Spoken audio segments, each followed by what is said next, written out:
So when we look at some of the ways these networks have to be upgraded, a lot more speed, bandwidth per user, a lot more data that all of us will be using, and a lot more data in the network, north, south, and east, west, and a fundamental re-architecture of the network for network intelligence, for telemetry, real-time threat assessment, for security. It's pretty clear that these user networks are going to go through a multi-year upgrade cycle.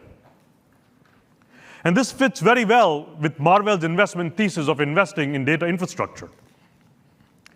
Now, some of these things we've talked about are not just something that's happening 5, 10 years into the future. It's something that's happening today. You look at what our customers are talking about. Customers, enterprise customers like Cisco or HP, security customers like SonicWall or Fortinet, Nokia, Ericsson, Samsung. And when you look at all the investment announcements that these customers are making, you start seeing some common themes here.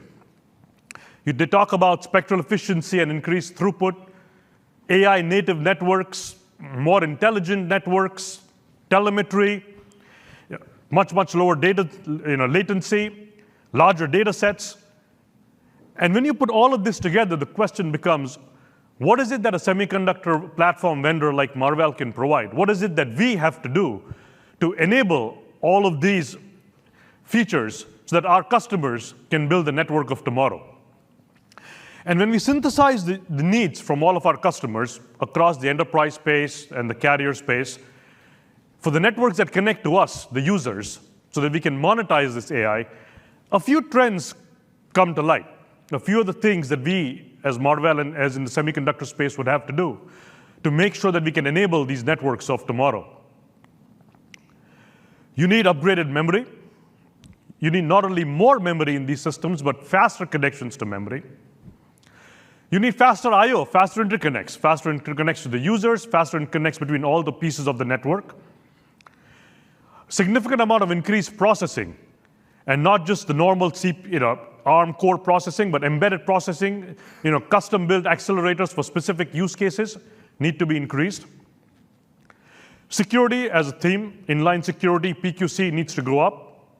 And all of these hardware features that we provide for the networks of tomorrow need to be couched in updated open source software.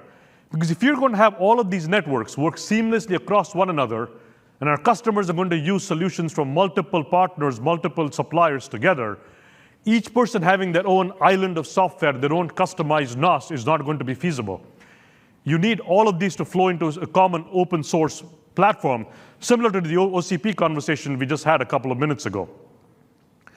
So Marvell is upgrading our entire portfolio, both on the enterprise side and on the carrier side, to make sure that we can provide solutions to our customers for these networks of tomorrow.